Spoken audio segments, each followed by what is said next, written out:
fantastic arcade.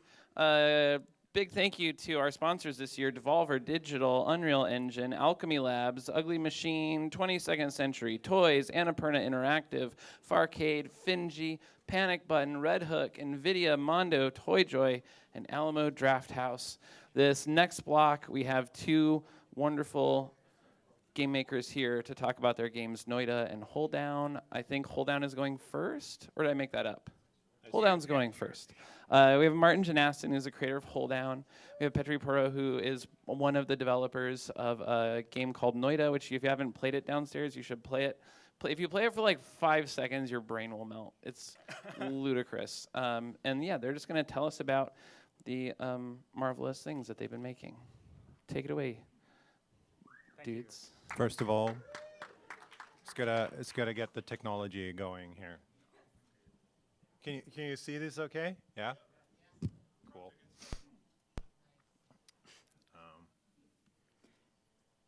Oh no, what's going on? Technology issues immediately. You can't see this. Oh, stop being dumb. Here we go.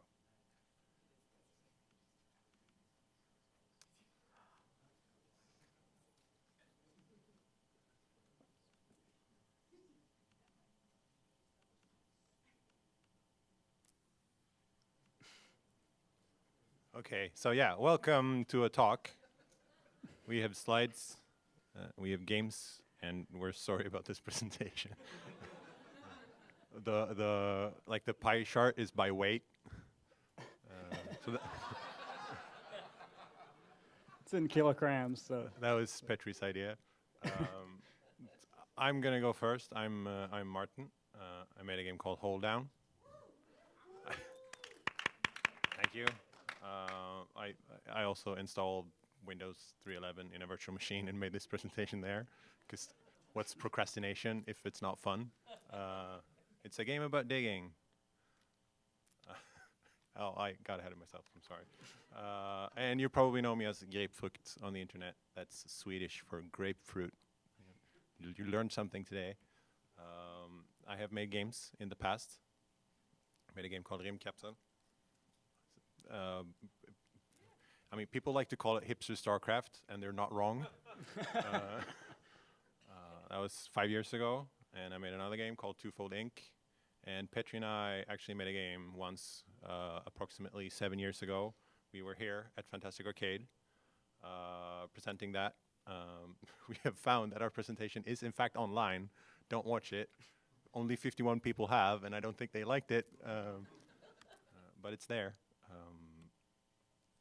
We also made a presentation together once called Use It or Lose It that is about, yes, it was a presentation. It had pictures. It is on YouTube. And this is actually my last slide. I'm going to stop tormenting you.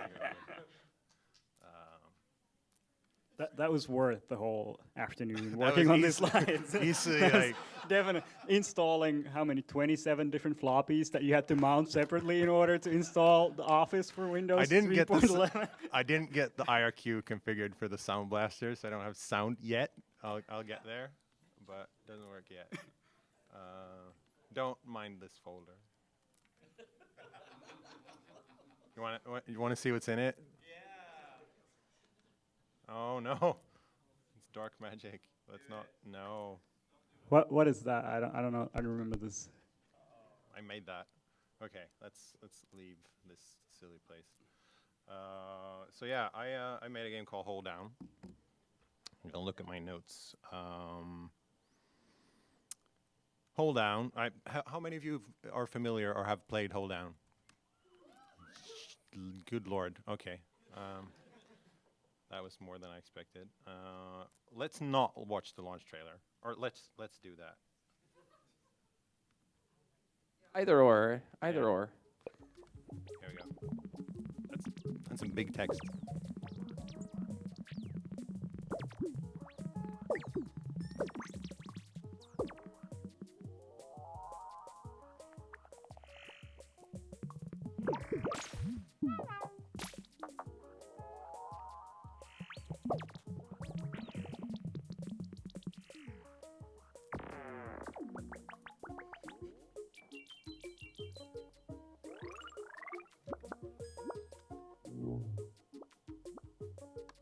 you can download it now. $4. Yeah.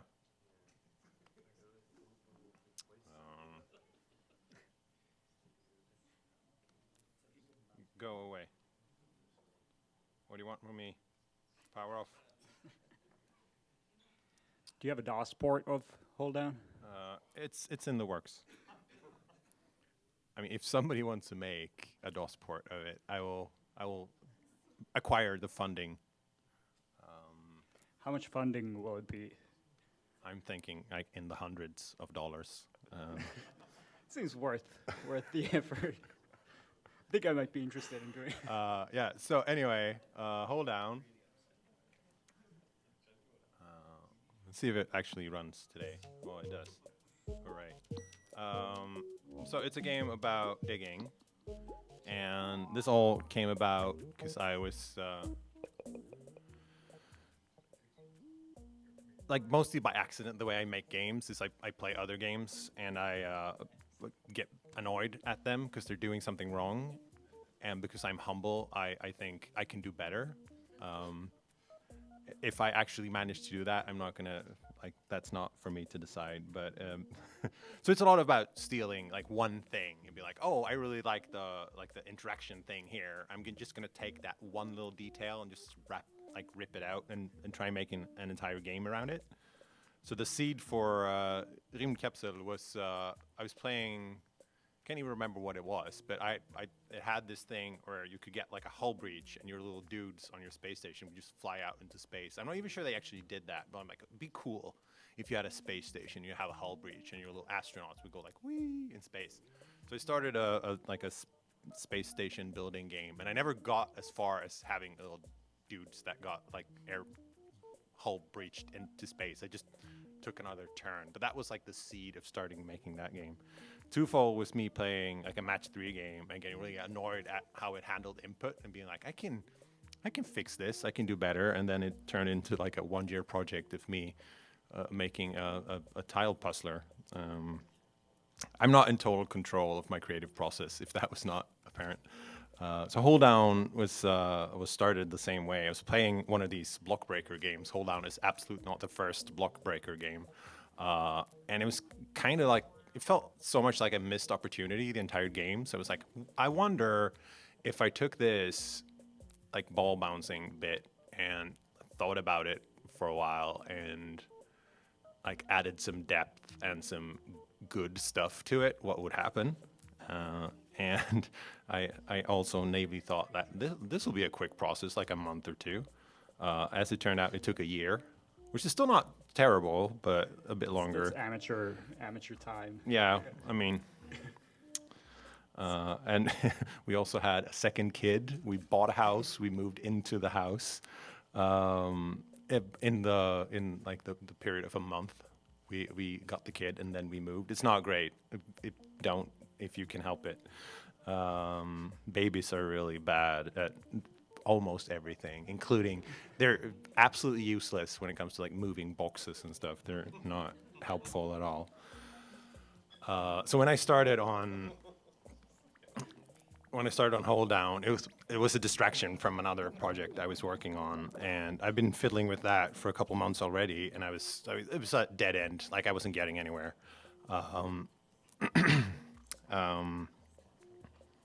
So with this, I just set it up with like stupid Unity physics, like standard everything, and it just worked almost immediately, and that felt incredibly good because I was like, oh, I guess I'm doing this now. Screw you, old project. I don't know if I don't have pictures of the old project. I don't dare go into my YouTube to find it. Yeah, so I worked on this prototype for like a week or two, and it was like, okay, I'm making this now.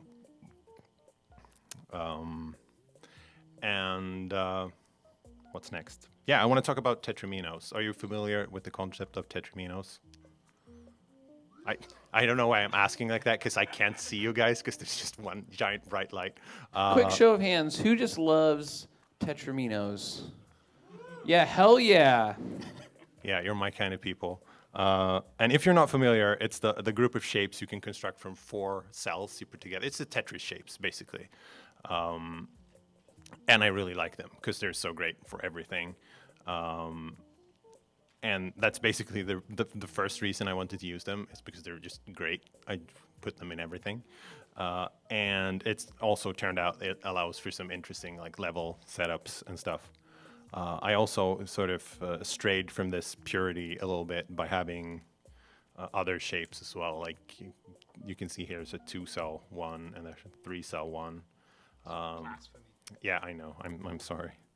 The things I do for creative something. They do introduce a problem, like these sort of like coherent bigger blocks that are really hard to sort of poke holes through. Other block breaking type of games have just like single blocks and you can shoot away 2 of them and you have a hole, or 1 of them and you have a hole. With this, like the block's a little bit bigger, so it doesn't work quite the same way.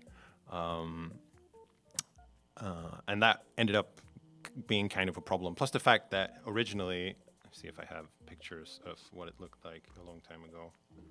Here's a picture of my my sweet looking prototype.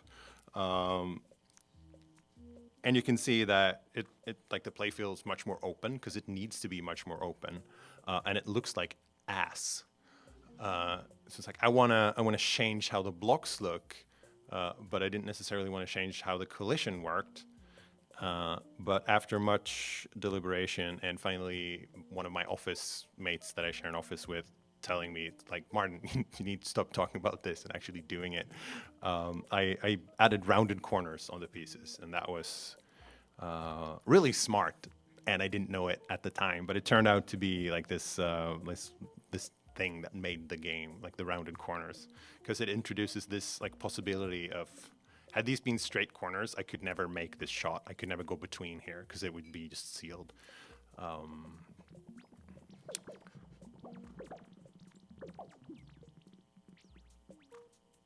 Yeah. But one thing that sort of worried me with adding the rounded corners is that with just like straight lines everywhere, the bounces are really easy to predict. But once you add the rounded corners, you get this sort of emergent, like there's just a lot more possibilities for where things will go.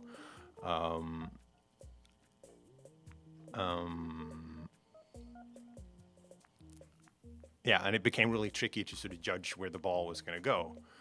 So the obvious solution to this, because it's a video game, is just lie about it and fake it.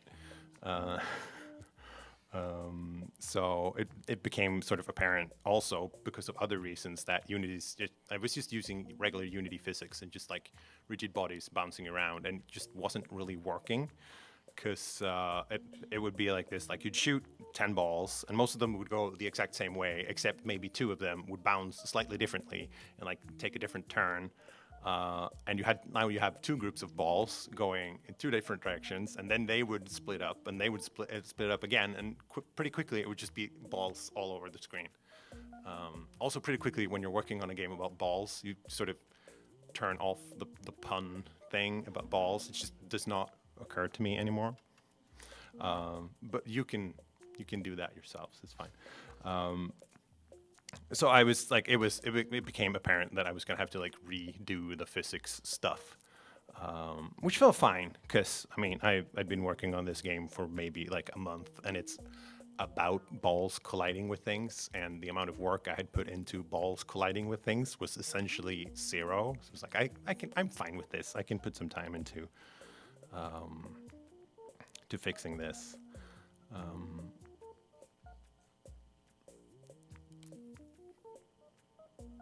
I don't know if we should go into, like, let's go into it. So so the reason the balls would sort of diverge in this way is it's basically like it's a precision problem. Like the time step would vary slightly. There would be rounding of the values. There'd be like floating point precision issues, and all these things would compound to like make 1 or 2 or 3 or 4 balls math end up slightly different. Is it physics that Unity is using? Or? It's the 2D physics that I'm using is some bastardized version of Box 2D, as far as I know. I don't know. It's just Unity says jump, so I jump. This is also my first like actual Unity project, and it's fine. So instead of using like traditional like step type physics where everything moves, you like work out the collisions and all that, I decided to use something called ray casting, and it's a thing that the physics engine provides, which essentially allows you to like fire a laser beam inside the physics world and be like, okay, if I shoot from this position in this direction, what's the first thing I hit? And it's not dependent on time or motion, really. But it also involved me sort of re-implementing all the collisions. But that was great because that allowed me full control over what the hell was going on. And I can do this because the world isn't moving ever, and the balls aren't colliding with each other at all. So once a ball has figured out where it's going, that will stay true. Unless a block gets removed, in which case I just recalculate everything. And this made collisions really reliable, but the main benefit of switching to ray casting was it opened up this way to fix the aiming issue with the round corners. And now we're going to get into some cool stuff. See if I can find.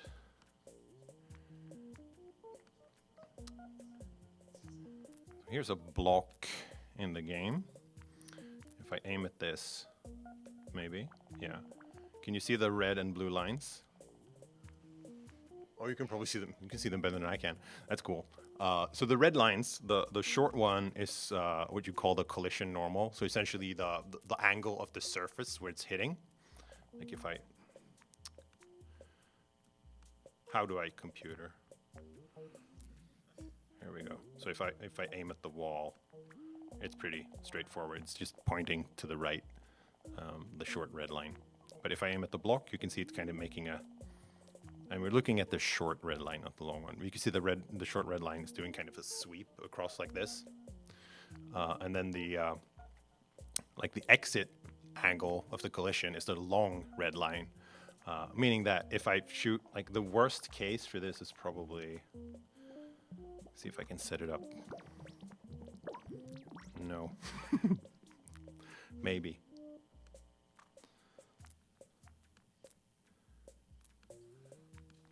It's something like this, where, so here, like if I aim here, the ball's gonna go, long red line, ball's gonna go like mostly upwards, like to the right. If I go like 4 pixels to the right, it's gonna go straight sideways. If I go another 4 pixels, it's gonna go mostly down. So like in this tiny little space, there's like a massive variation of where the ball's gonna go, which is entirely correct, but it's not what I want. I want it to be like reliable. I want it to be more what you'd expect more than anything else. So what I decided to do is take that short red line, which is the collision normal, and just round it to the nearest 45 degrees. Which is entirely made up and fake and not true in any way, but it works.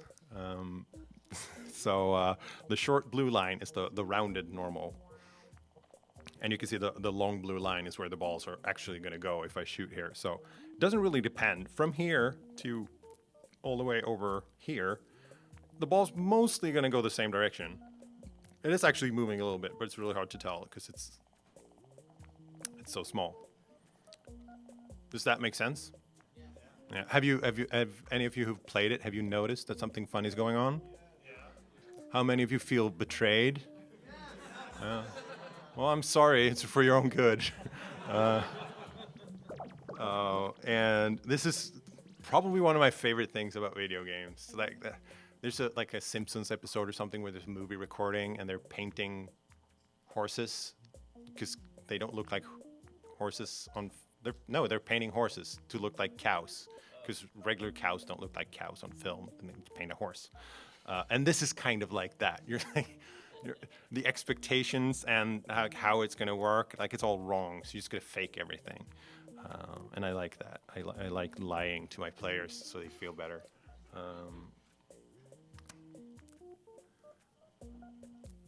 This game also has procedural level generation, as all modern games do.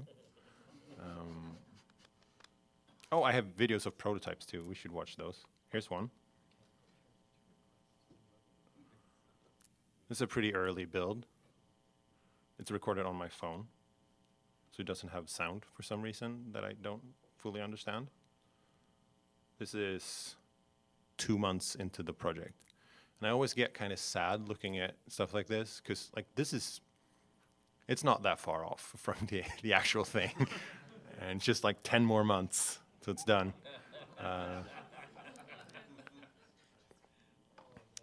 This one has like a UI and stuff, and maybe sound. We'll see. No sound. And also, it has the diamonds. That's cool.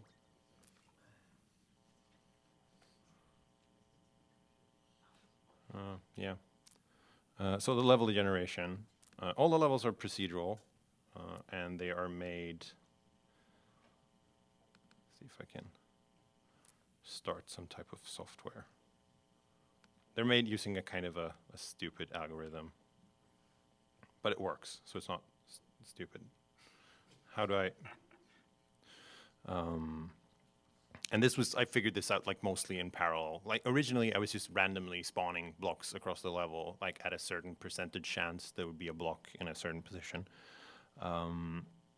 Very straightforward, nothing complicated at all. But once I switched to the Tetris pieces, that wasn't really gonna work. I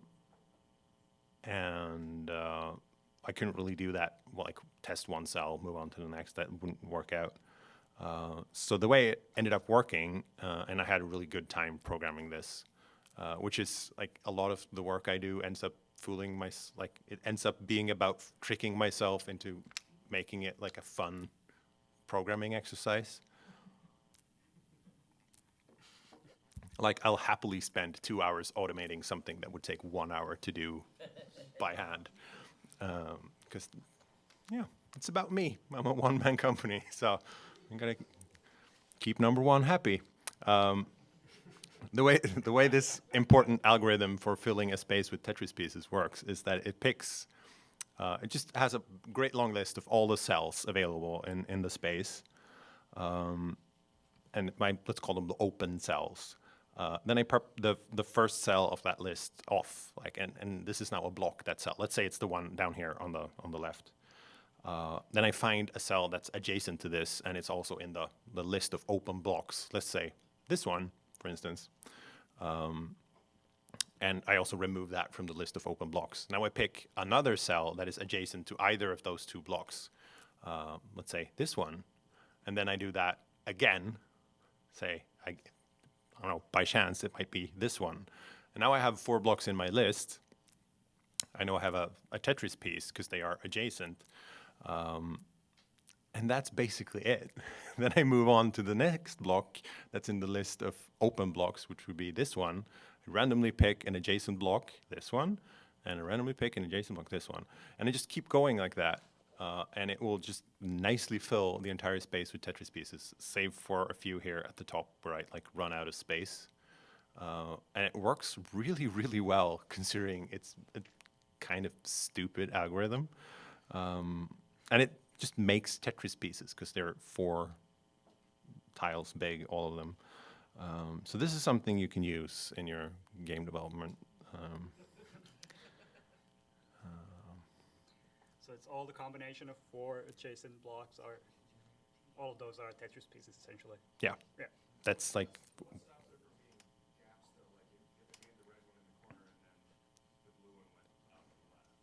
Right, it can happen. I think there might be. No, I think I picked this one as a good screenshot. But it definitely happens at the top. I think I also. No, I don't even think I'm doing any trickery here. But like there are several ways to be a little bit smarter about it. You can even detect like, oh, I'm going to cut off this cell if I do this. Maybe do it differently. In the end, for my game, it doesn't really matter because I don't need a perfect packing. Because what I do is I do this. I generate a playfield that's 1 tile wider than the playfield on each side. So you can see there are blocks that extend sort of outside the border. like this one down here. And then I just randomly remove a certain percentage of the blocks. Like I take them out. So it's like it does generate like a much nicer version of the playfield and just deletes stuff. It also makes heavy use of like bagged random, where it's essentially like you put a bunch of numbers into an array or like a list, and then you pick numbers out of that list until it runs out, and then you shuffle it and put it back. It's like a deck of cards, basically. It's a great way of getting like slightly more reliable random numbers. Like I don't want just anything. I want like a reliable set of random numbers, and it's really easy to debug because you can look at it and your brain doesn't explode, because humans and randomness are not friends, not good at that. And this algorithm ended up being flexible enough that I could tweak it. Like I can make bigger blocks, I can make smaller blocks, I could make them more spaced out.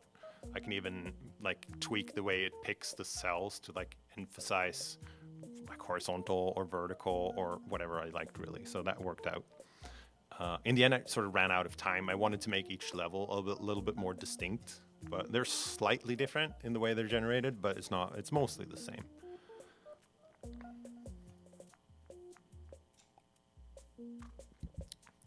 We switch songs. Oh, there's a question. Let's. I'm just curious if the little dude is actually in 3D, or if it's just like simulated 3D. We'll take a look at him later. Or. Yeah, or it. I'm not gonna. It's a worm. They don't subscribe to our human notions of gender. I'm just gonna switch songs because I feel like we need a change in our life.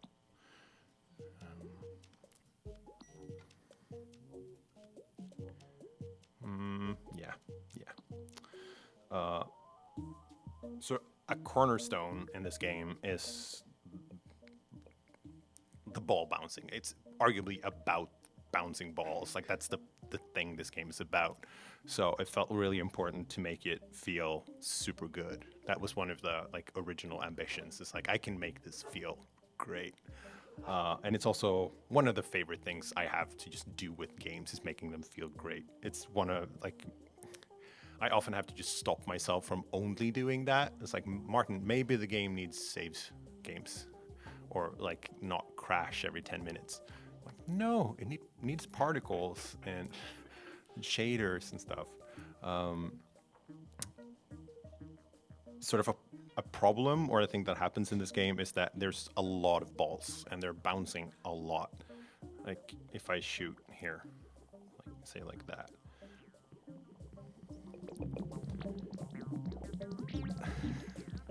That's kind of a bad shot. I'll try it again. There we go. Like there are like 10, 15, 20 balls bouncing every like second. Like there's tons of stuff going on. So it's hard to make it, I want to make a big deal of the bouncing, but it's like this tricky balance to strike.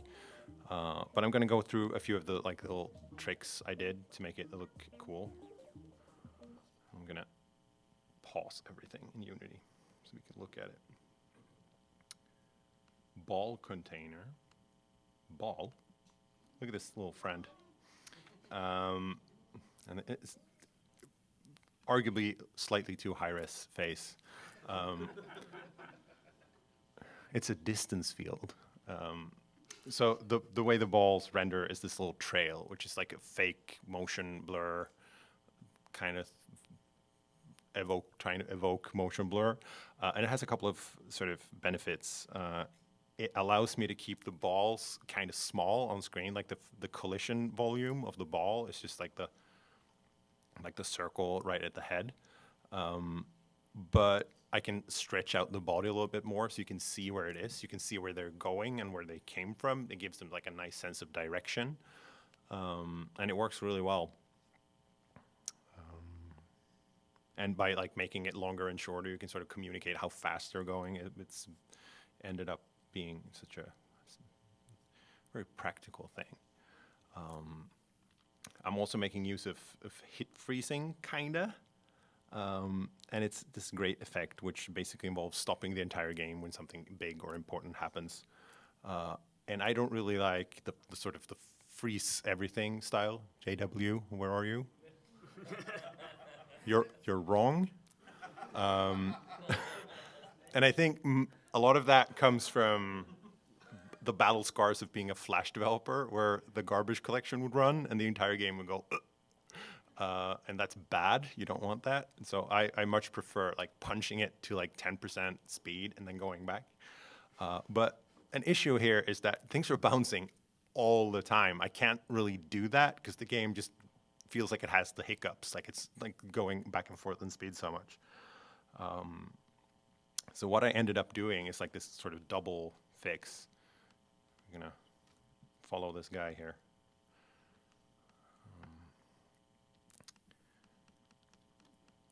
Here it comes. Boop. So when it hits, it will keep going until the tail of the trail has sort of hit the ball, and then it will start going again. So it actually pauses a little bit when it hits something. And that's for two reasons. One, because it looked great, and two, because if the way I do the line rendering, I can only do one segment per ball. So if I wanted to like split the trail, I would have to do 2 segments per ball, which I could do, but it's just more work. So this ended up being like a nice, so if it gets into like a really intense situation, it will actually bounce, or like it will move slower because it will stop every time it hits something for a little bit. And it's like this nice 2-for-1, don't have to fix a thing, made it better. The balls also move faster as long as they're sort of alive. I think it's for like the first 30 seconds, they will continuously move faster and faster until they reach like their max speed. And one of the benefits of using the ray casting is I don't have to really take into consideration speed. I can have my balls move at infinite speed, basically, because it will ray cast where it's going, ray cast again, and just keep doing that until it hits the top when the ball stops moving. And the speed doesn't really matter because it will resolve the entire path just fine either way. In theory, I mean, I programmed this. I know that's not exactly always the case. But the speed up has, again, 2 benefits. Like it feels great because you're like, oh man, the ball's really moving, because it goes like beep, beep, beep, beep, beep, beep, beep. That feels really good.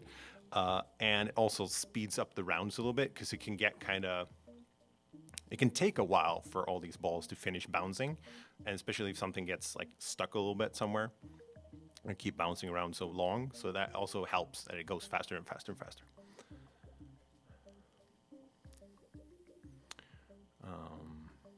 Yeah.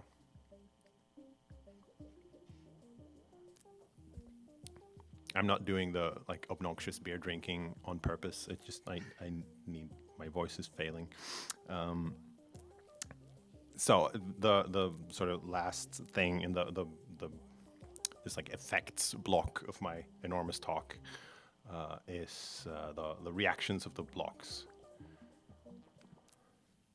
If you look at number 7 here, see that it sort of blinks and it kind of twitches a little bit. And this is something I went back and forth on a ton, because it's also like a kind of a big thing happening, like an important thing. And it was hard to strike a balance between like it taking up too much attention and it being a little bit too subtle, so you didn't really notice what was going on. But this sort of combined effect of is that the rightmost view a little bit distracting with the ball?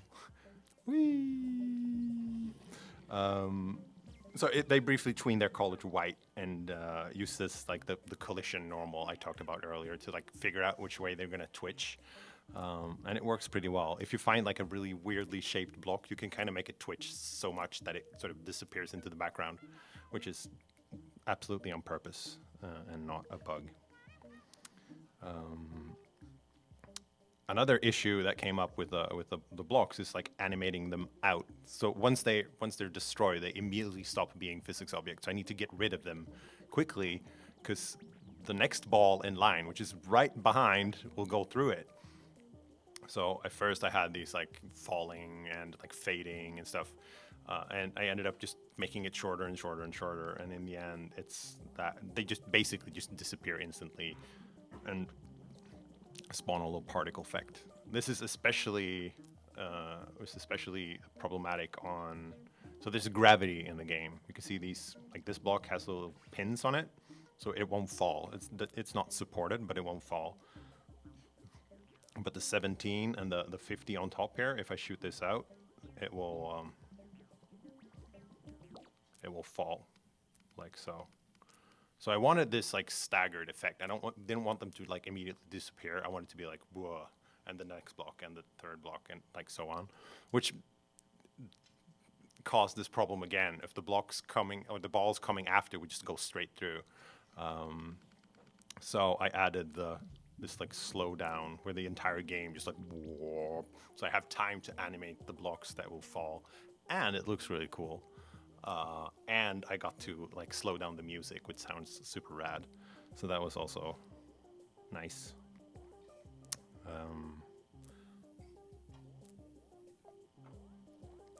Which brings us to the sounds. And they're kind of a big part of this game, and also the biggest part of this game that I didn't make. They were made by my friend and sound designer, Niklas. See if I have... You want to watch it like that? It's a little bit small. I think we can do better. Here he is, hard at work.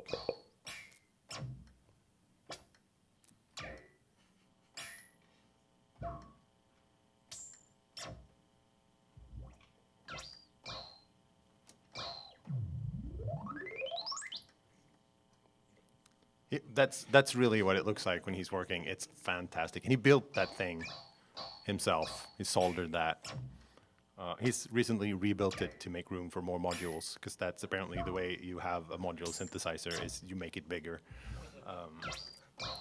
It's so much fun to have a friend that has a modular synthesizer, because he'll fix it and then I'll play with it. It's pretty great.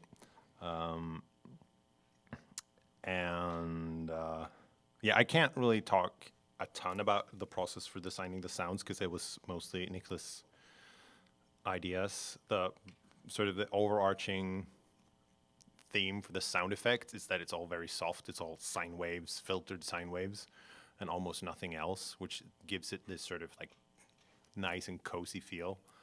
I think this is also Niklas. It's large text. This is the worm voice.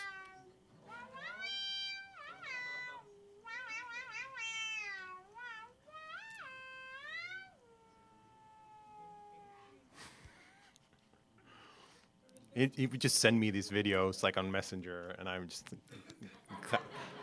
clapping my hands. And this is also the first project I used Fmod Studio, which is very nice, because I could like set up all the stuff in Unity, and then Niklas has the project and he like hooks up all the stuff. So all of a sudden, like I'll just compile the game. It has new sound effects in it. Very cool. And it's also free unless you have like an enormous, like $100,000, no more. Like if you're an indie, it's basically free for one project a year, which is great. Well worth the price of free. You have to put the logo in the game. On their website, it says you have to put it in the game or on your website. So I asked them if it was fine if I put it on the website, and they said no, you have to put it in the game. I don't know. I'm not a lawyer. What do I know? But here it is, Fmod. Yeah. It's really small. That's just how small I dared making it.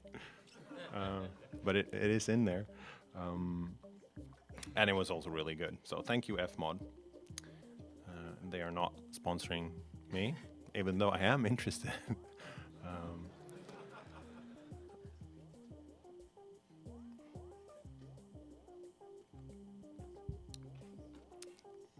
Nearly done.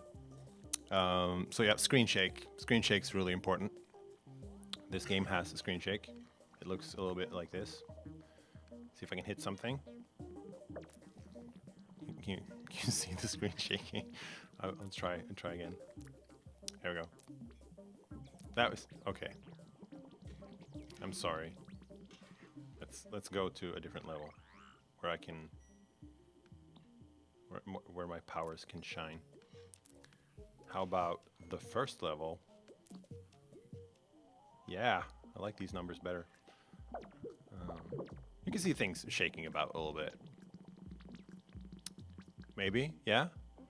Oh. So this game uses some pretty intense screen shake technology. It's set up in this fashion over here. In 3D space, there's a camera looking at the game, which is over here. And this little camera is sort of aiming at 2 points. There's 1 point that exists like on the plane of the game, like in the like right here. Boop. This point. It's aiming at that point, but it's also aiming through that point to a second point that exists like further back here. And if I move that point further back, it will sort of swing the camera over. I used to have debug rendering for this, but I think I took it out at some point, which is a shame. But that's, you get what you pay for. Anyway, the cool thing about this is I can like add some force to that point in the background and make the entire camera shake the other way. And then I write this like poor man's sort of spring implementation that will make that point further back sort of try to return to center. So whenever I poke it away, it will like whip, whip, whip, whip, which makes the entire camera swing in this nice and pleasing fashion. And you can see that it has a thing called scaling here, which I could set to like 5,000. And we'll try it again.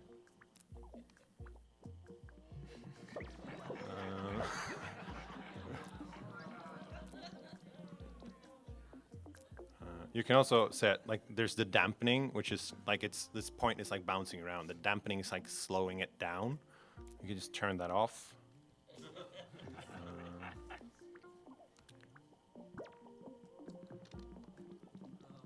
Now this is your life. It's just gonna keep shaking like this forever. And the aiming actually takes the screen shake sort of into account. It projects through the world into, it's like your aiming is shaking as well. It's not intentional. It's sort of a byproduct of the way this is implemented. But yeah, it's not great if you're like motion sensitive or anything like that.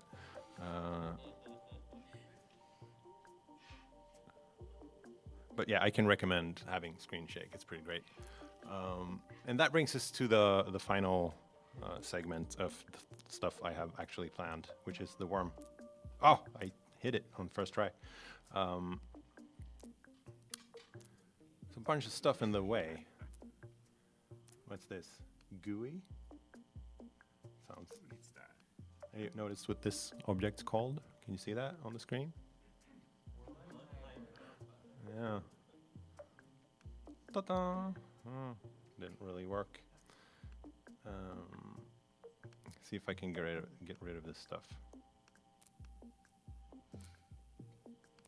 There we go. There's so much crap here. Here we go. Here's the worm in its true glory. The worm is not 3D. The worm is 2D. So it's a Unity line renderer.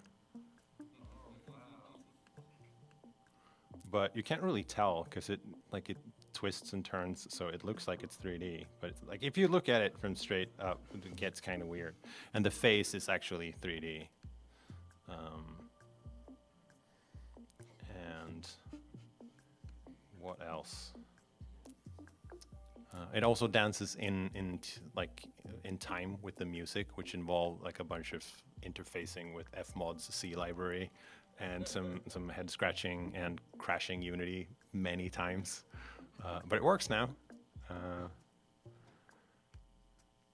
And it has these little points that I can animate.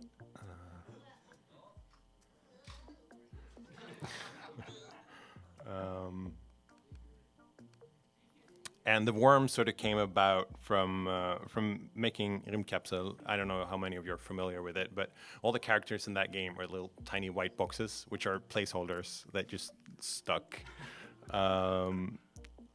and they don't have a ton of personality, so it was a problem like doing marketing materials and stuff like that because there's nothing to put in the pictures.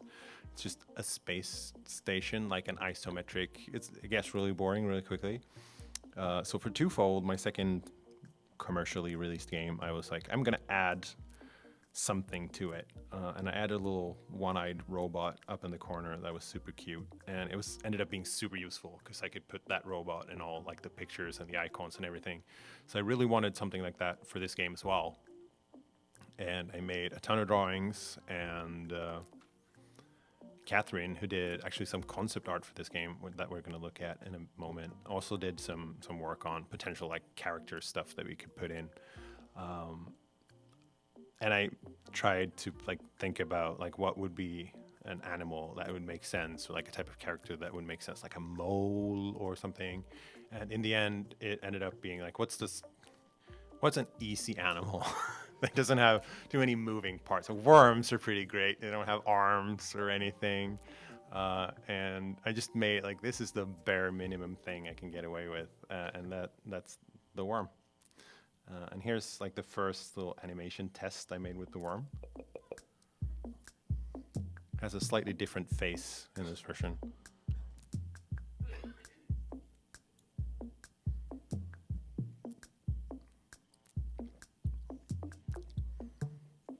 This is like me after an hour of playing with this, realizing I should probably get a video.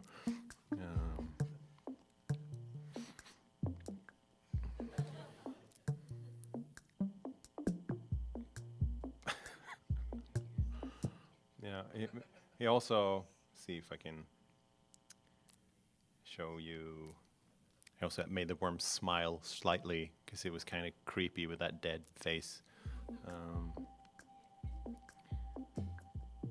There's a very slight smile.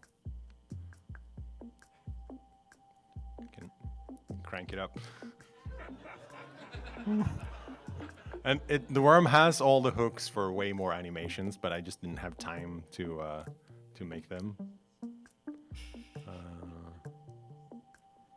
you have an eye size slider? I kinda. If you mean select the eyes and just make them bigger. Stand still so I can scale you. What's that? I should probably make it local.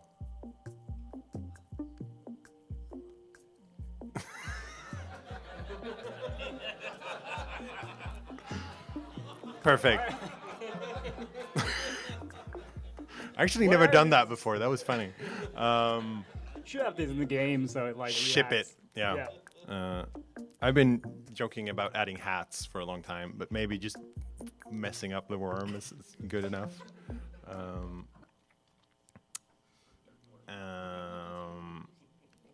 I'm nearly done.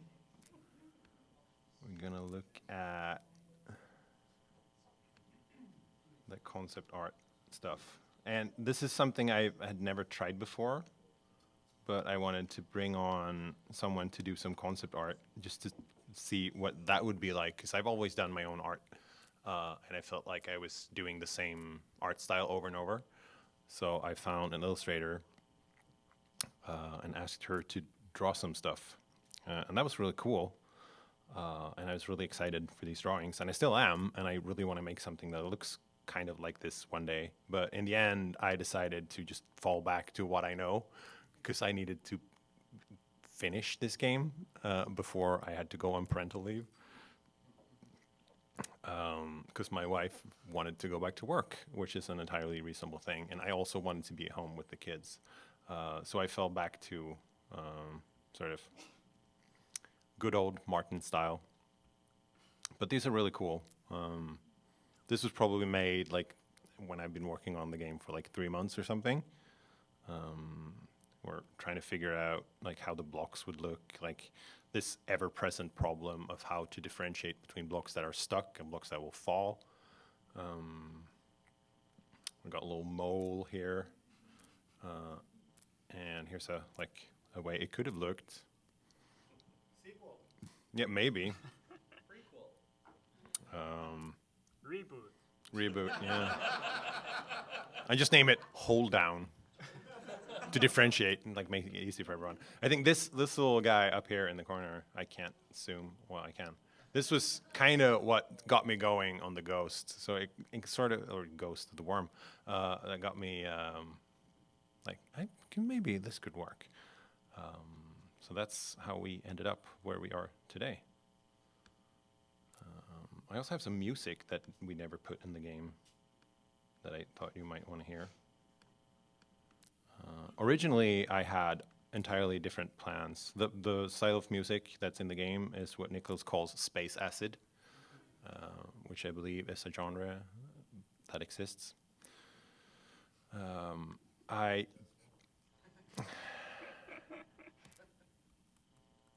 These are all, the dates on these are all wrong. Let's try this one.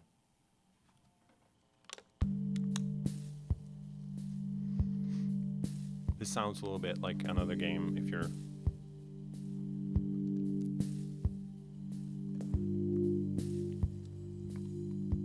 We even went to the store and bought a cymbal, so you could get a cymbal into the soundtrack.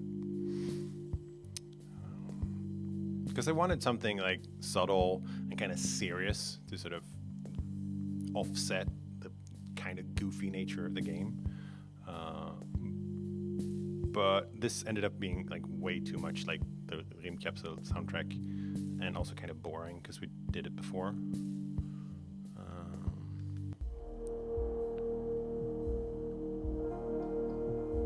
This is very cavern.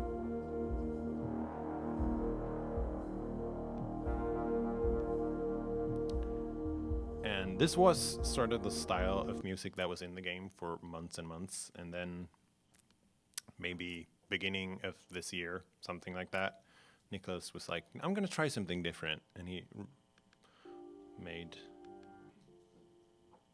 well, I don't have the early versions of that here. Well, he made the music that is in the game today, which is way more acid styled. And I really like it. I want there to be more oscillation of filters in general. So I heartily approve of this style of music. That's all I have prepared. Do you have questions of any kind? Okay. Quick round of applause for Martin. Thank you so much for sharing all this stuff about your game. Yeah, just a couple questions real quick, and then we'll let Petri go. And I want my 4 days back that completely disappeared when I downloaded this game the first time. First question up here. If you want, you can ask how many copies I sold. I'll let somebody else do that. Has to be in the microphone. There's How many this- copies did you sell? Can you hear me? Damn it. Hello? You've got this great progression system in the game, and you hadn't mentioned it here, so I'm curious when that came into the game and what your motivations were with it. And did you start with like the levels, or did you start with the stats that you ticked up? Right. So the idea for a progression system was there almost the entire time, and I made a build for GDC this year, which is like March, and it didn't have any of that. It just had one level, and you'd go on forever, and didn't have any of the upgrades. And then after that, I was like, I need to get my ass in gear, like start rounding this thing off. So that's when I started like adding all the upgrades and figuring out how that would even work. Like this little upgrade screen, I hate it. I hate it so much. I redesigned it probably 15 times, like completely from the beginning, probably 5 or 6 times. Because I need to cram so much information on this screen.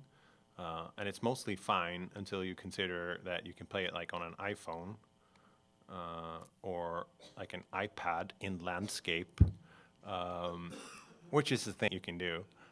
Or you can play it like in any goddamn aspect, basically, because I support split screen because I hate myself. So that was like an extra consideration to take into account, that I can't, like, things can't get too small or too big, and I need to fit all this stuff on screen. and some idiot, this guy, decided, oh, let's localize the game. That's a great idea. I'll have it in Japanese. So it also has to support like this.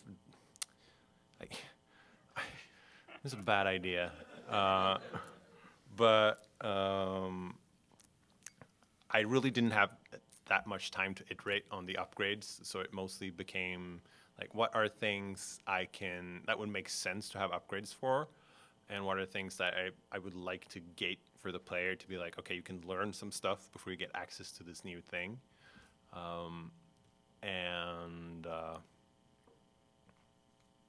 Yeah, I also considered having like consumable stuff in there, like stuff you could use, like a bomb or something. But I ended up cutting all that even before I put it into the game, because I was like, if I put like bombs into it, I need to have them somewhere on screen. I need to figure out a way for you to like select them and place them. I need to explain this to the player, and that just seemed like too much work. So I just like, no. Which is like something I've lately learned to consider a lot. It's like, not only do I need to like figure out how it's going to look, implement it, get it into the game and working and all that stuff, I also need to explain it to the player, which is the hardest part, which involves making tutorials. And everyone hates tutorials. The people who make the tutorials hate them, and the people who play them also hate them. So if I can get away with none of that, that's great. So that's the philosophy behind the upgrades, basically. Hello. Oh, so loud. I just wanted to say hi. Hi. Okay, no, I'm just kidding. I just wanted to know whether there was this. So there's this thing in the game that I'm not sure whether it's a bug or a feature, or both. But when you hit some blocks at a certain angle, the ball gets stuck on them. Yeah. Explain. That's a bug. It used to be way more common, but the way to do it now, don't tell anyone. This is all secret. No Yeah. one will see this. Don't worry. Yeah. So all the blocks are made up of these colliders. So there's a circle collider here at the end. There's a kind of a cut off like rectangle collider here. There's another like square collider here. Like for every cell, there's a bunch of colliders. Sometimes if you hit right at the intersection, preferably like straight up coming down into the intersection, the ball can get stuck. It really helps if you can enable the gizmos in Unity so you can see where the colliders are. You can't do Pro that, tip. which is good. But that is definitely a bug. It used to be way more common, but now it doesn't happen as often. And when it happens, kind of cool. So I'm mostly fine with it. I think we'll save any other questions for later, and we'll turn it over to Petri to talk about the project he's working on, which is called Noita.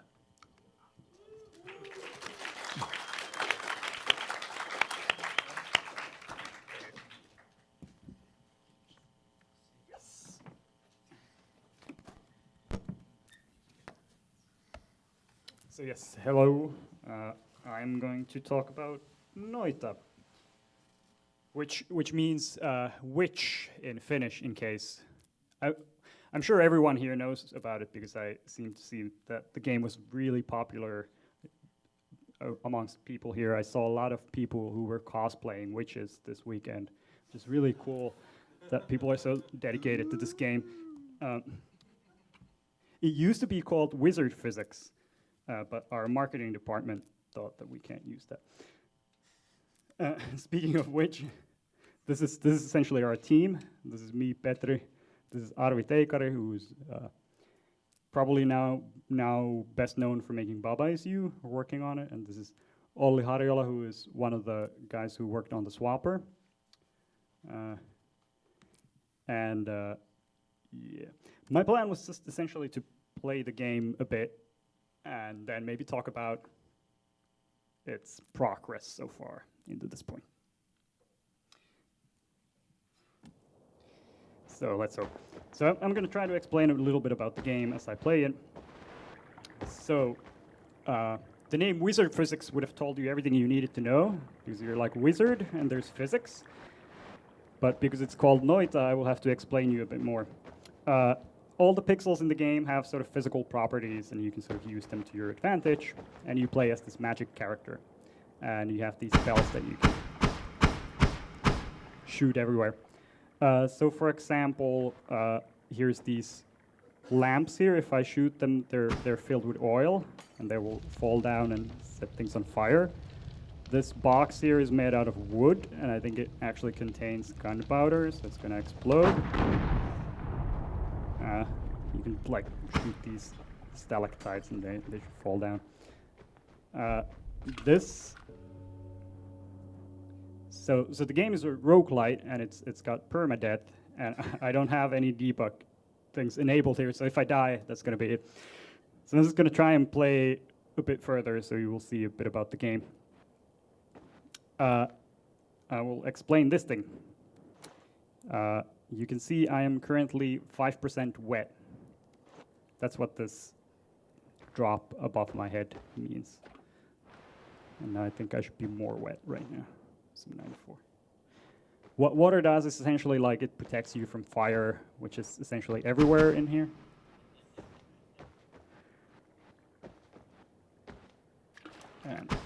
And my usual play style actually is I'm like the slowest of our development team when I play.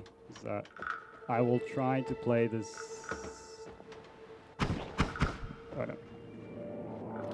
So this guy leaks this radioactive liquid, and it's going to damage me if I touch it.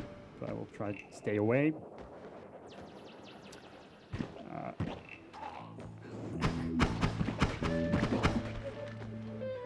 The music in here is made by a band called From Grotto.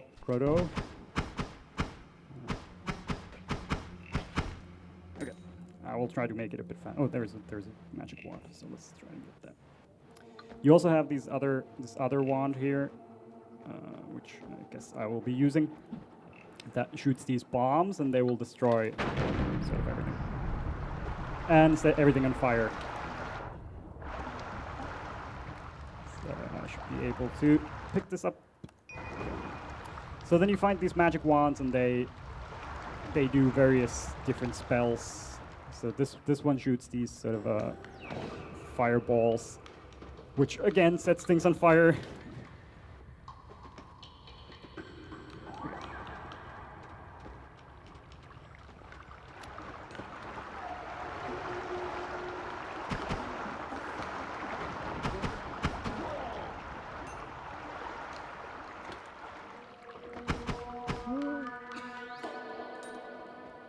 Okay, I will pick whatever wand is here, and then I will try and make it to the next place by using a bomb here again. Yes. Oh, it's the same. That's boring. Oh. These dudes throw these dynamites, and you can kind of like, they're also like simulated, so you can shoot them, and you can also try to kick them if you want. Like this. That's someone's body. This is blood here, in case that's not. You can be submerged in blood if you desire to do that.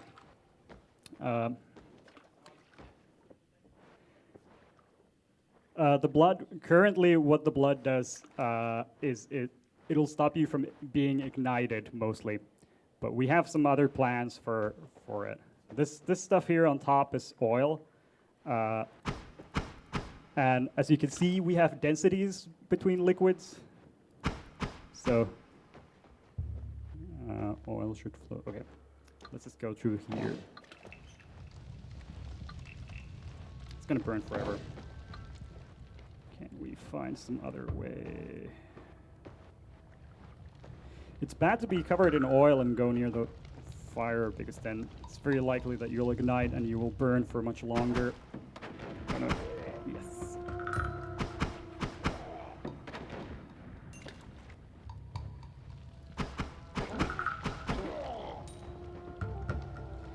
Okay, this is close enough.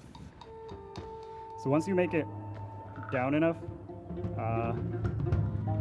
there's these teleporters, and once you enter them, get to this holy mountain area here, where you get your health back up. And then you get to use the shop. But I did not get enough gold to get anything interesting out of here, unfortunately. And then in this place you also get to modify the magic wands that you've picked up. So like for example, this wand here, which is the basic thing that I use, shoots these purple things. So I can just like take this spiral thing that I got. So now when I shoot it, it's going to shoot the spiral thing and then the purple thing. You can also do this, which is I'm going to put this here. And I'm just going to put, this is not the most interesting of combinations, but I think it's going to be fine. Does that do damage to me? Yeah. So once you get here, this thing will collapse, preventing you from going backwards in there, and then you will get to a new place. And I will try to make it through this place and to the next at least, so then you will see a bit more interesting things. So I'll just kick this down. So I don't know where everyone is. It seems ominous. You can also kill enemies by, like, if you kick them with physics objects, which is the best. Okay, that was a bad idea. I should have not picked that up. Oh yeah, this is. Oh no. Oh no. So. I'm just gonna.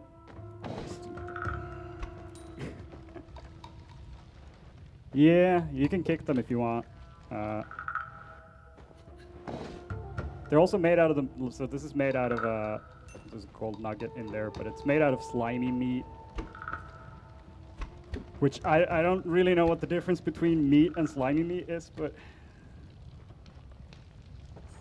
Oh yeah, it's got more. What's the word in English? It's more bouncy. The slimy meat is more bouncy than normal meat. Obviously.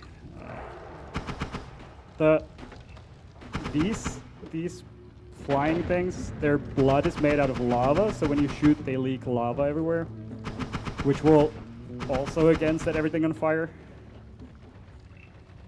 Which you can. This I think had gunpowder in it, which sort of exploded. Okay.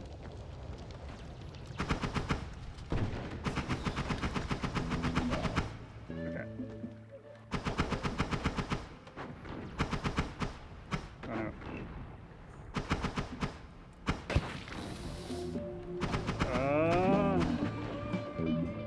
Okay, I think I can make it.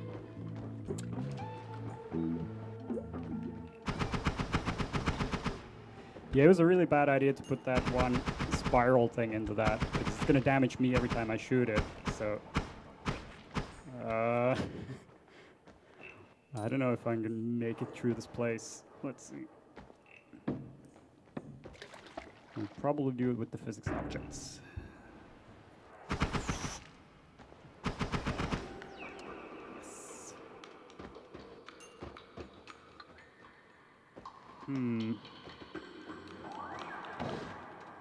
Yes.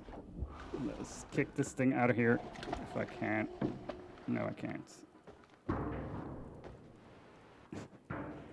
I will just blow this thing up from here and hopefully go down. Let's kick that.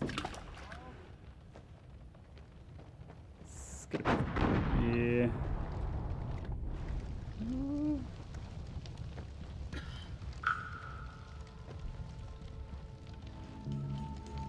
Yes.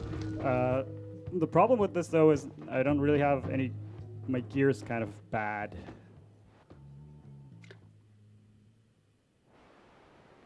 And so is the frame rate. I have a bad feeling why that is the case. There's something happening down there that's causing it. So now that I got this thing here, we can actually make this sort of usable. So now what's going to happen is it's going to shoot the green thing. So I put it into this wand. So it's going to shoot the green thing, and because it's got this trigger thing. What's going to happen is once it hits something, then the spiral thing that damaged me is going to come out of it. So it's going to look like something like this, which is much more useful than the previous thing I had. It just damaged me mostly. But I'm not. This place is going to be really hard, so I don't know how far we're going to make it in here. I guess it's not that far.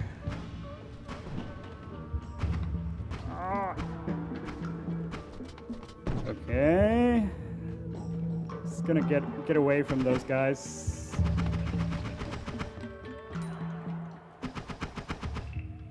Yes, maybe this is something good. These things are sort of like what's in them is procedurally generated, so this is not necessarily the best of things, but it's again setting everything on fire. So what's happening here is it's shooting these bouncy things and generating fire things in between them, which is, I guess, sort of good. I think I'm gonna bomb. Oh yeah, I don't have any more bombs. Oh no, I'm on fire. Okay, let's see. Maybe. Oh no.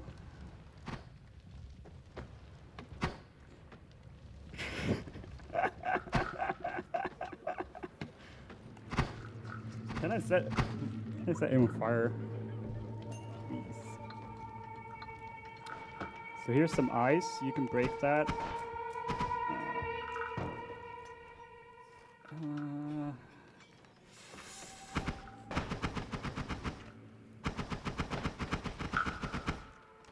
So this skull here, it'll if I get hit with between those, it's gonna freeze me.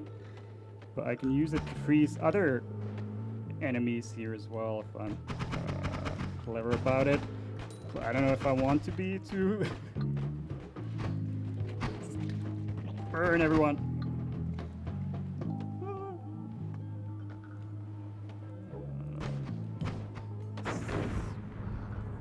That was totally on purpose.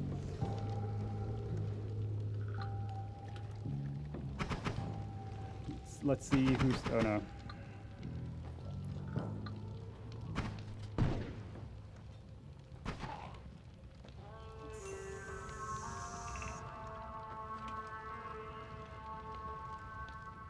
There's a thing there, but I have to wait for that to burn. We'll set you on fire. Let's burn everyone. This is sort of dangerous to go into the water here because it will start to freeze at some point.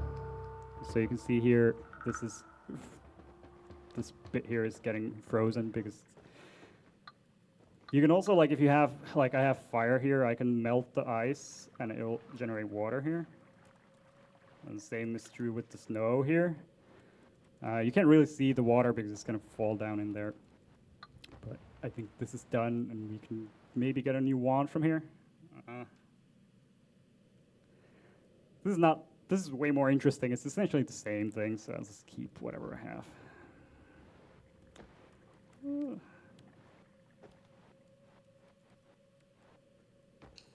Oh, that's the first.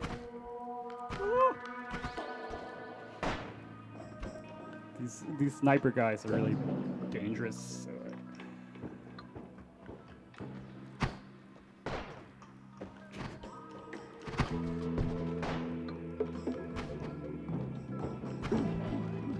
yes.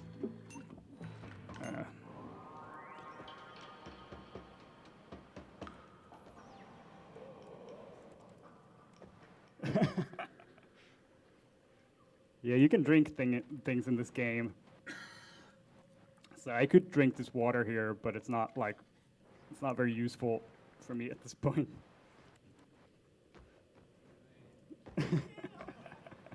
Drink all the water.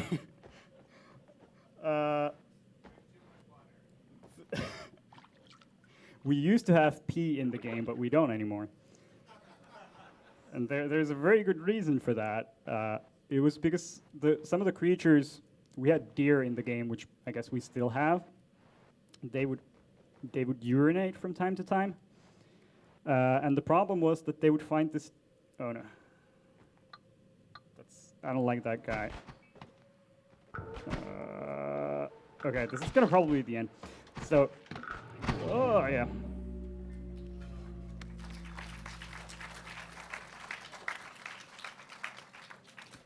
I should have not started talking about the deer. That was the death of me. I got distracted. The reason the deer died in the game, or like we had to take the peeing out of it, was the deer would find like these ditches in the game, and they would go into the ditches and they would start peeing in them, and they would pee so much that they would, in the end, drown in their own pee, and then you would go around in this world and find all these dead deer in pools of piss. Which is one of the problems of doing an emergent game, is like you don't really think through all of your consequences. We can simulate it, and like if this is, I think, the debug keys enabled.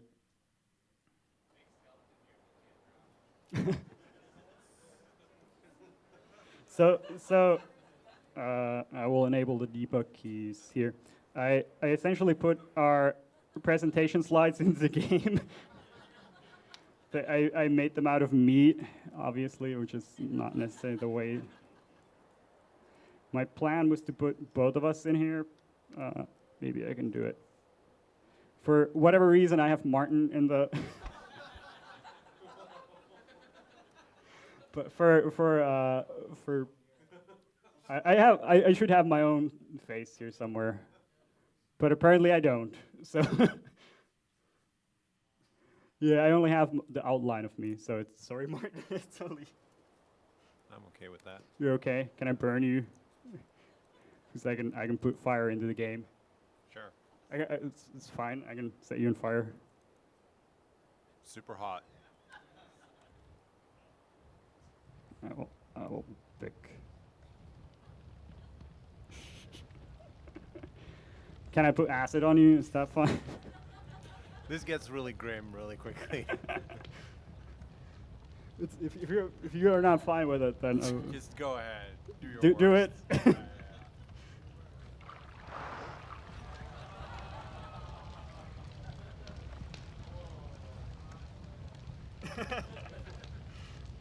Let's just remove that before it gets too gruesome. Yeah. So essentially,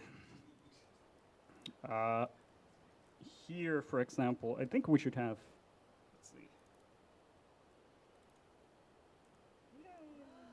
There's the deer.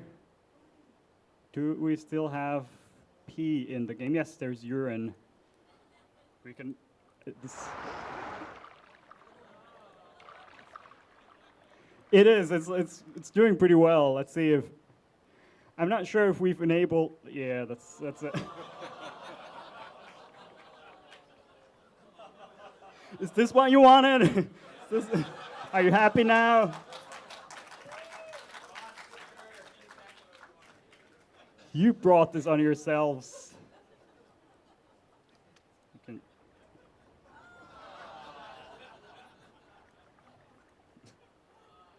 pull its limbs off. Is this on fire? No, you need to bury it, Petri. Dig a hole and bury it. Oh no, it's not liking my. Shouldn't pull it from its legs.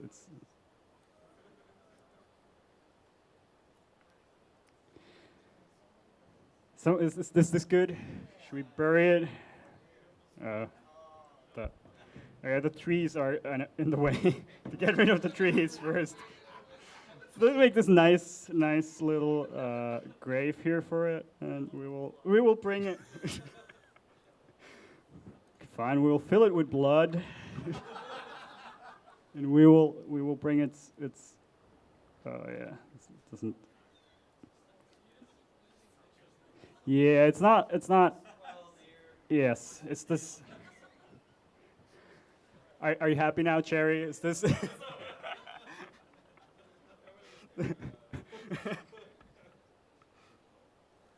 I can give you another deer into the blood.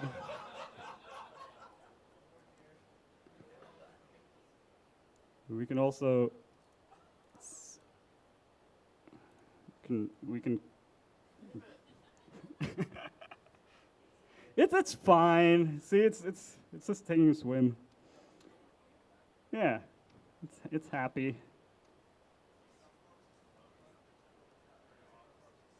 That's currently we do not have buoyancy in this build. I have tested around with buoyancy, and there are some. If we go into too much detail about the physics thing, I'm just going to be talking about it forever, and it's not going to be interesting to anyone. There's some issues between doing buoyancy with the way I'm doing, or the way we're doing sort of liquids and rigid body objects. Because what is happening here, which might not be obvious from this case, let's just put some, I don't know, is this gonna, I don't know, TNT in there? Oh yeah, so, it's fine, it's fine. So what's happening with the,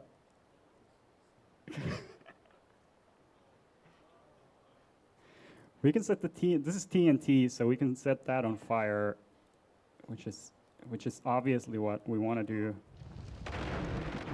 Oh, it's good. Yes. You people are monsters.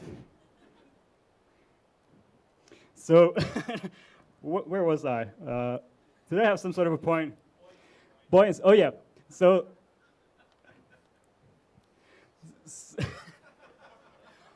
I don't. Unfortunately, I have some buoyancy tests, but I don't have them here. The problem with them is, what's happening is, so the way we're doing this physics engine business here is no two cells can sort of overlap.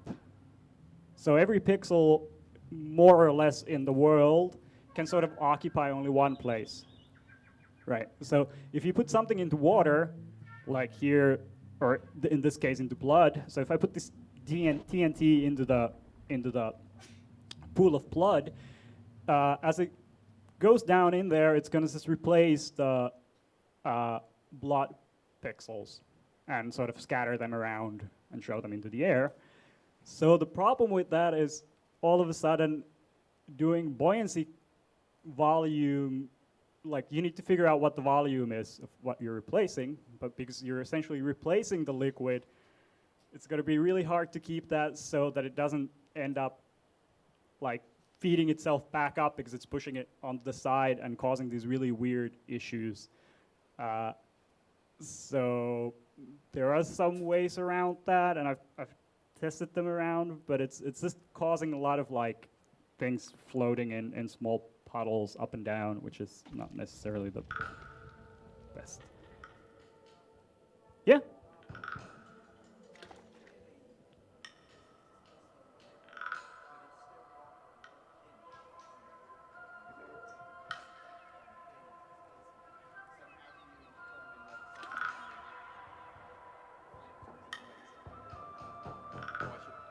Yeah, no, I heard most of it, but if you can ask, like, I should repeat it for Yeah. people listening on the internet. So, if a body falling into a liquid displaces the liquid, so the liquid no longer occupies that spot, I noticed that you still have the underwater effect, like in the case of the blood, the red tint on the object that's gone in there, and the So, like, in kind of this case- wobbly effect. Yeah. So how do you determine that that object is still under liquid, so to speak, in order to do that rendering? Do you just, if there's liquid on all four sides of it, you can't? How does that work?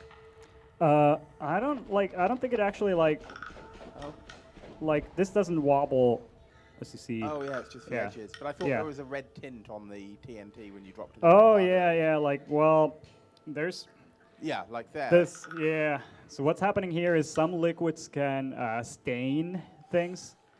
So like if you put something in the blood, it'll get stained with blood. So then if you pick this up, you can see it's all stained in blood.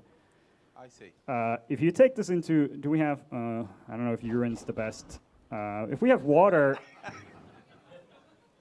so let's Urine do is some always water. the You can, best. you should be able to clean it.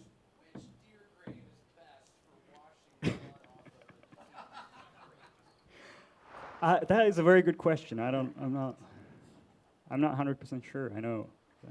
So like if you wash this, it's gonna.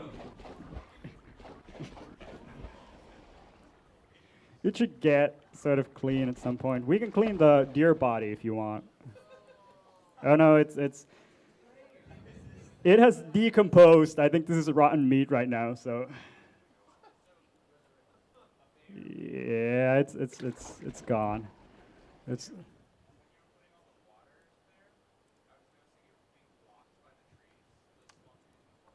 Yeah.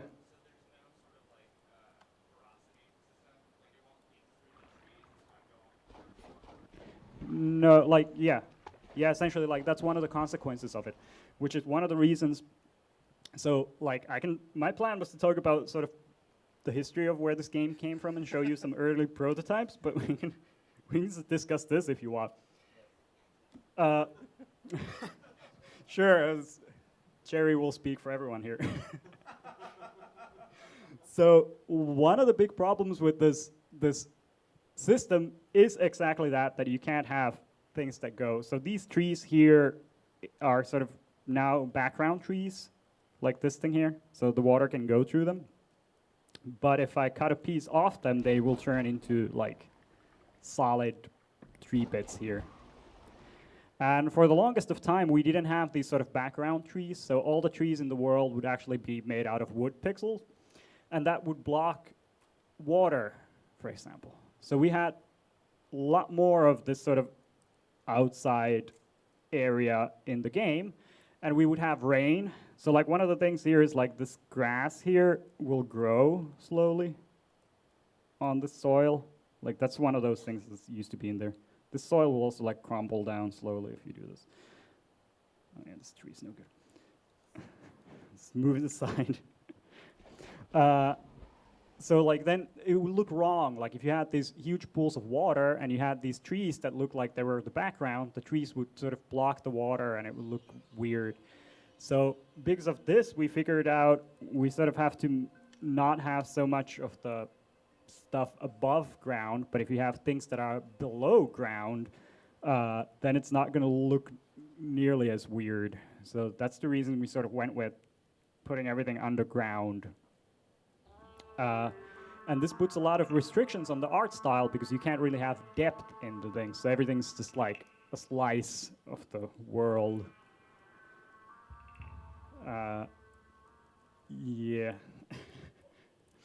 So I don't know if you want. I can talk more about these things. Jerry, you have questions? Jerry, Jesus.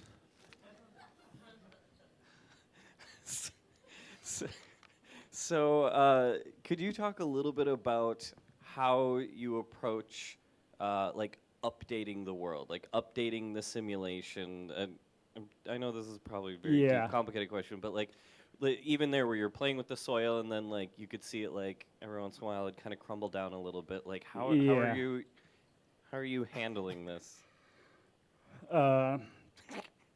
It's a Real quick. Summarize in 2 sentences In 2 sentences. how you made this impossible game.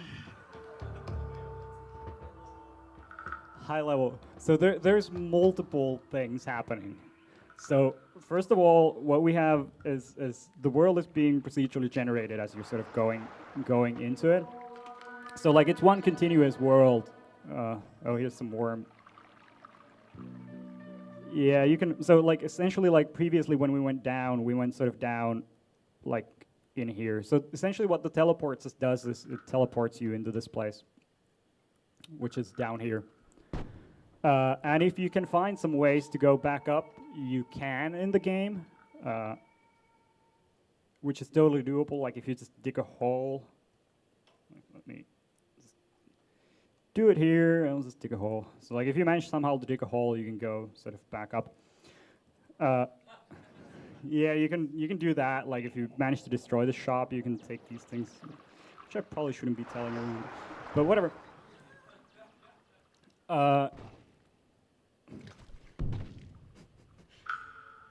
So essentially what's happening here is parts of the world are, the parts you haven't visited, they're being procedurally generated as you go down around you, and parts of the world that are sort of far, like too far up or behind you, they will get streamed and written onto the disk, and they'll be loaded from there.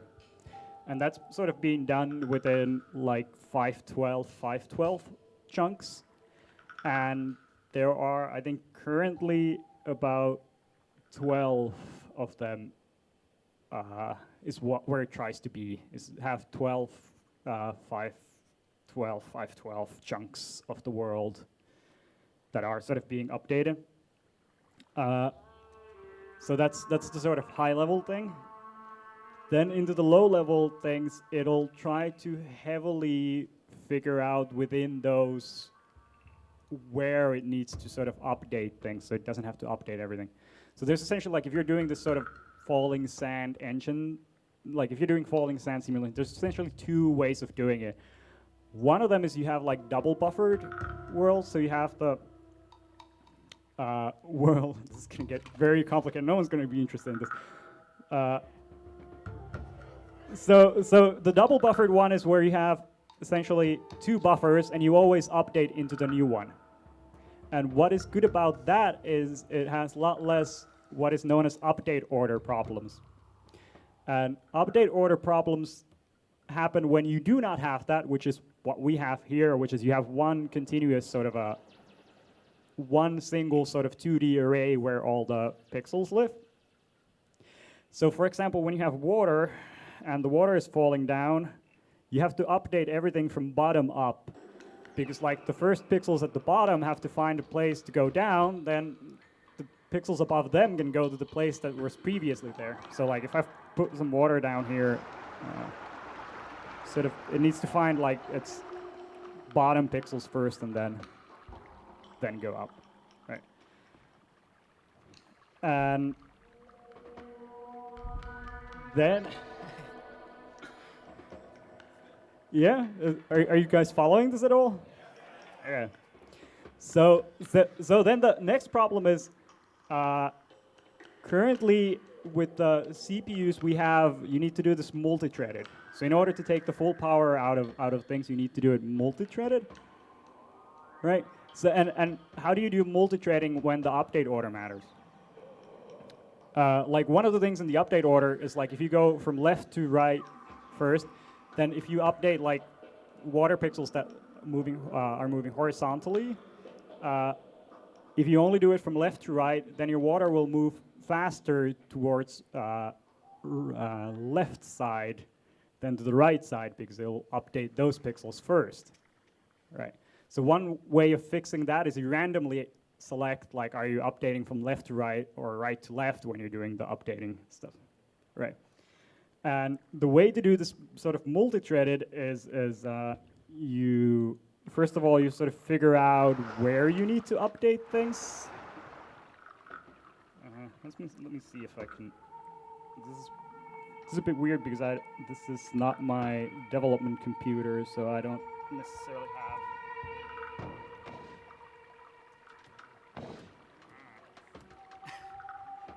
So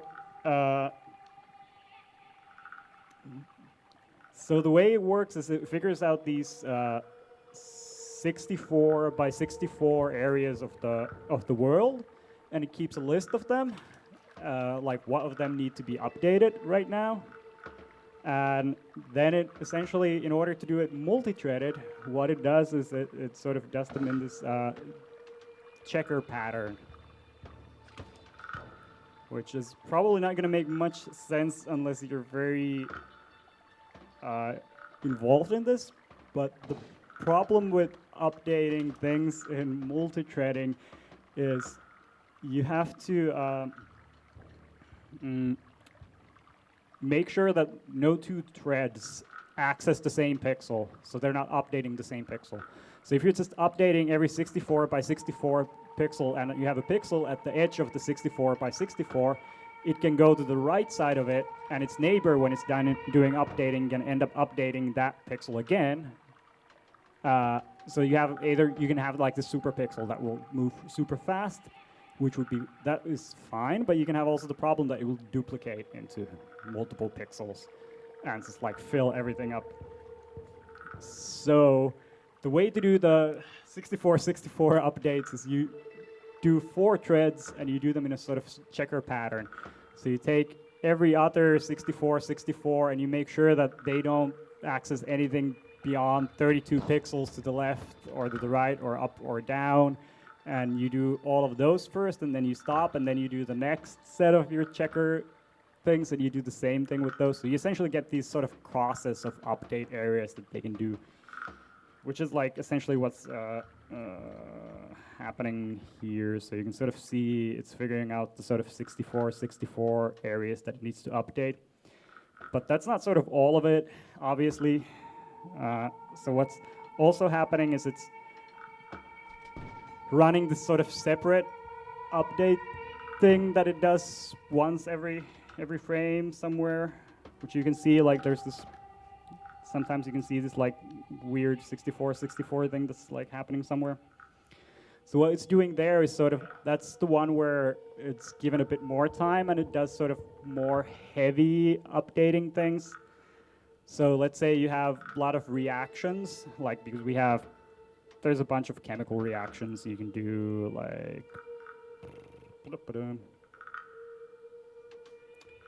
for example, if I have here this sort of radioactive liquid here, and I have water, the water will sort of neutralize this.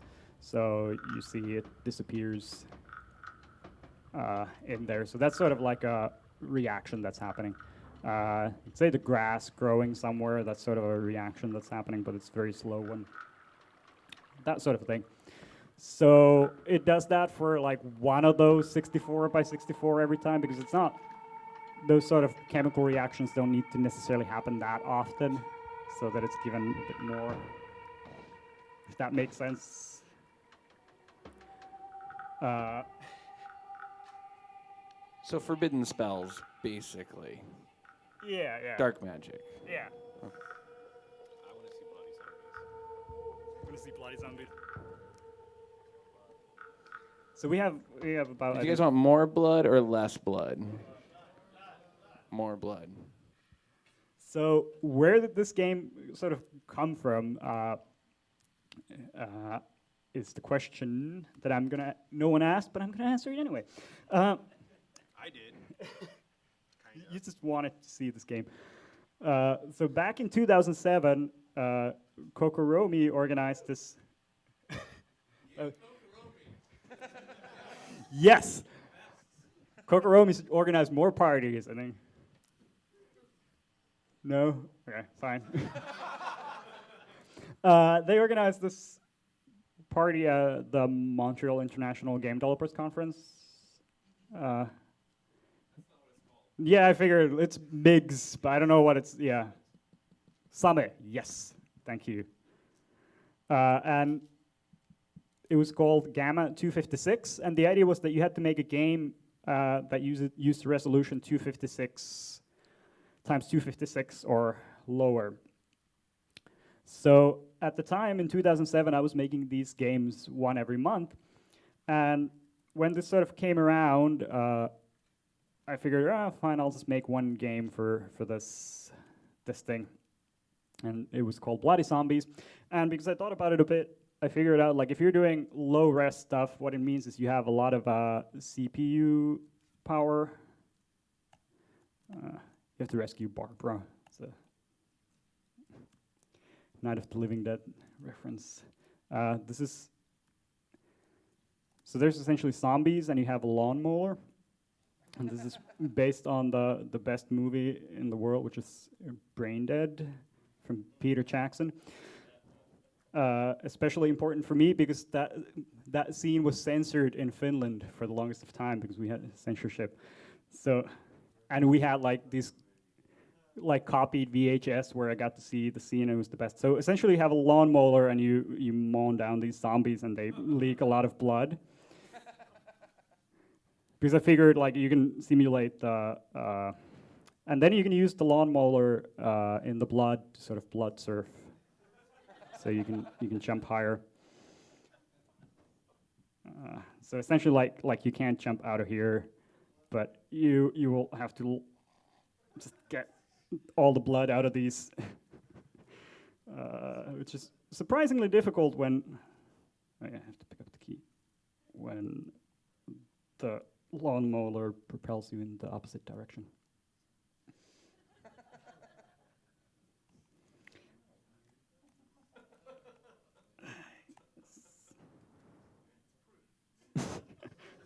So the whole point of this was like I figured like if I do blood pixels like this, I can just like simulate them pretty well and do some sort of a liquid falling sand type of a. Let's see if I can make it up there. So are some of the pixels that are flying like just for effect and then some are the liquid, or? You mean the flying pixels? Yeah, because there's like different shaded ones and some of them kind of seem to disappear. Yeah, that's another technique that I'm sort of using in order that I sort of used. So this is where it came from, the whole Noita Wizard Physics game. So what's happening here is like essentially there's a falling sand simulation, which is most of these blood pixels are sort of. Yeah, this blood is a bit on the sandy side of liquid. Which is fine for blood, I think. It can be sort of a bit sticky. So what's happening is like I when I did it like this, it looked wrong. Like if you jump into some liquid and it didn't splash, that felt wrong. So what I did is there's another particle simulation essentially on top of this, which is like throwing pixels of blood around, and once they collide somewhere, they will get added to the falling sand simulation. So those are the sort of pixels you see like sort of going through the liquid. And it adds a lot to make the thing. I think there's some sort of a technical paper name for that sort of technique, but I don't know. Where you have like particles plus some sort of cellular automata type of a simulation. Yeah, anyway. This game goes forever, so we'll just. Yeah. I was noticing that there's the splash effect when you go into the water. Yeah. But not anything like super visible of like your effect under the water from you going into it. In here or in Noita? I think mainly in Noita because I was curious if you had liquids of different densities. Yeah. Oh. So I was curious, is that something to do with the update you were talking about? I think it should sort of make them move a bit, but they don't go like realistically as you would expect, right? Yeah. It should sort of like move them around a bit, but I guess it sort of moved them a bit too little. It's a bit weird. Like if you remove the pixels here, then you will get these like holes in the blood, and that sort of looks wrong. Yeah, you don't really want that either. One of the things that was really important for this game was to make sure that it's not leaking any blood anywhere, because it's very important for this game that the blood amounts were like hand designed for each level. so you can like make it to these places, which made the simulation a lot more harder to do. We're pretty bad at this. I haven't played it in like 10 years. Where's the? Yeah, I think we're pretty much done. I guess. Where's the door? There. Yeah. So I have a quick question. I'm Yes. just curious about. Hey, I'm up here. Oh, hey. Hi. I'm just curious about your background because I've taken like a graduate level course in like physics sim, and like all the stuff you're doing is like pretty like high level. And I don't know if it's just that, like in Finland you get better education. I don't doubt it. I'm just curious about that. Is the question, why is Petri so smart? It's a fair question. Yeah. It is. Petri, why are you so smart? I am not that smart. Thank you for the. But when I learned that the education system in Finland is like one of the best in the world, I was really depressed for the rest of like seriously. My experience in school was I wasn't like that into school and I didn't like it that much. I've never sort of finished any. Like I've done high school essentially. I did a bit of computer science, but studies, but I dropped out of it to make crayon physics back in the day, and never sort of looked back. I don't. It's a sort of. I don't know. It's very. I think it's more intuitive. Like this sort of thing is like it's very intuitive. Like once you start like doing sort of just falling sand stuff, is very. To me, very basic in a way. Not as much. No, I did this like, I started doing this in Quick Basic originally. Like when I was a kid, that's where I sort of got into programming, was in Quick Basic. And one of the things you very quickly realize when you're like dealing with the things that we don't have these days, but we used to have like buffer, like graphics buffers. So you essentially had pixels in a buffer and you can tweak them. You very quickly realize, especially when you have like 16 or 256 colors, it's like if it's color yellow, just sort of update it all the time. If it's yellow, then it's sand, then update it this way from bottom up, like move it down one. And then you essentially have sand. And then the sort of liquid stuff is a bit more complicated version of that. And then you just like keep adding to it until you have a lot of things. Until you have deer graves. Yeah. Yeah. It's just a natural evolution. I have a question. Yes. Hey, I'm over here, right here. Yeah. Hey. What's up? This is kind of, I guess, getting a little bit away from the more technical aspect of things and sort of back into the design space. But like, That is fine. Do you have any controls, like design-wise, for controlling the chaos of the environment in Noita? Because things seem like they can get out of hand pretty quickly, and I'm wondering, like, do you have anything to like temper that, or like disabling things off screen so that stuff doesn't happen, or like, I don't know. That is a very good question. Essentially, there's very little sort of tools for that thing. One of the things we've done few things about it. So we essentially like doing sort of smart level design about it is like helps a bit. And the other thing is we used to have like the enemies used to fight each other a lot more, but what ended up happening is everyone just was dead. So you would go into this world and everyone was dead except like one guy with a shotgun who was like. And it was kind of interesting. You came in and it's like you were like sort of this detective of like figuring out what has happened here. But it was like, yeah, but it's not that. So right now what can happen in the game is like a lot of things can sort of like set things on fire and they can happen. And I think it's kind of cool and fun in a way. Hopefully it's not happening like too much to like ruin your experience of playing it. The other thing that sort of helps with is like we have the 12, 512, 512 areas. So outside of those, it's the game sort of the world sleeps in a way. So that helps a bit. I'm afraid we've actually run out of time, guys. We've all got entranced and went into a hypnotic state. But we've got to clear out and get ready for our samurai gun tournament. Please, everybody, a warm round of applause.